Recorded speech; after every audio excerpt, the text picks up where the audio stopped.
Hey, what's going on, guys? It's Matt from RC Overload and welcome back. Today's video actually was not a planned video. However, you guys will notice in the next video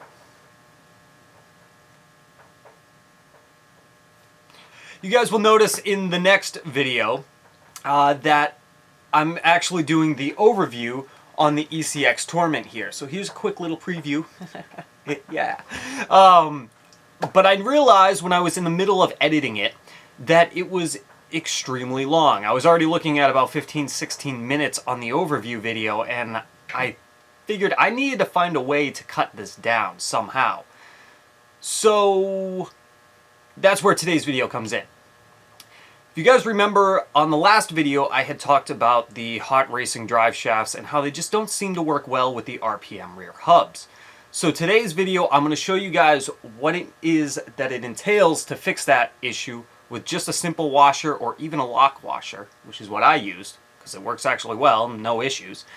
So I'll show you guys what to do, what the problem is, and how to correct that. So if you guys have this set up, you can fix that issue as well.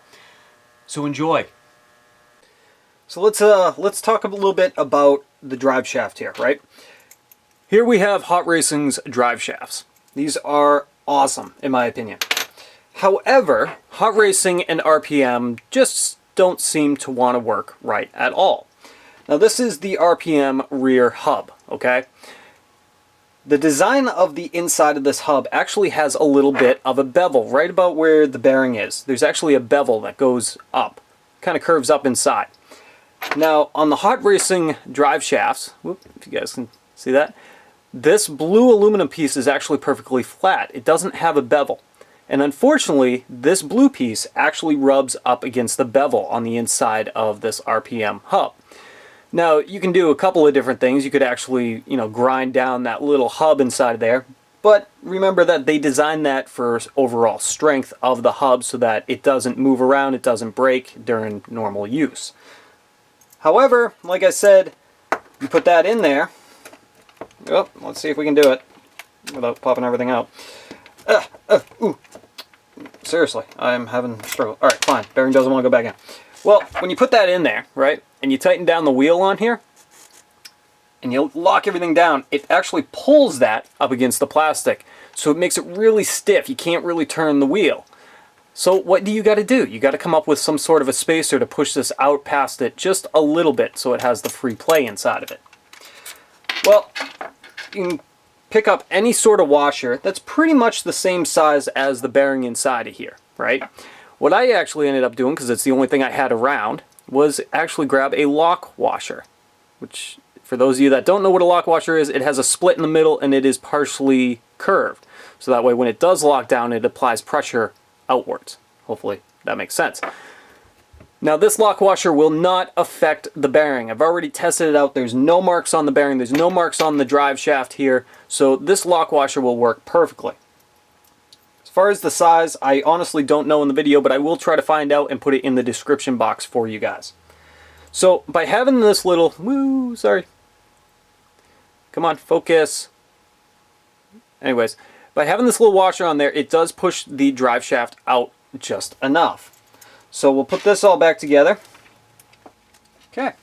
And hopefully you guys can see this. I'm aiming it down so you see in top view.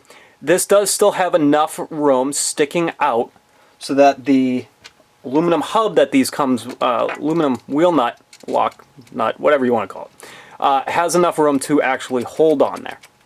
Still enough room to mount the wheel up and lock it down, and that there is absolutely no problems whatsoever. So that's a little trick if you guys are running the RPM rear hubs. If you are not, and you're running stock hubs, you will not have this problem. I already tested it out with the stock hubs. Okay? Alright guys, I hope that was helpful for you. Like I said, this was already previously filmed for the next video that you guys are going to see, the overview of this. So if you guys have any questions at all about this or any recommendations, feel free to leave a comment in the comment box below. If you guys are looking for these exact parts to possibly put into your ECX setup, all the links and everything will be in the description box. Don't forget to check us out on Facebook, Twitter, and Instagram as usual. And until next time, you guys, I will see you later on the next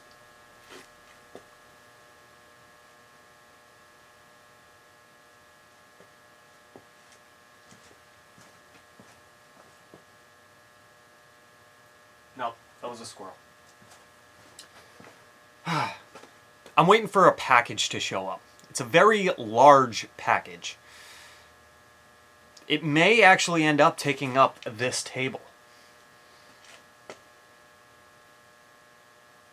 I have no idea when it's going to get delivered. It's supposed to be here today. I'm just not sure when, so I'm just keeping an eye out.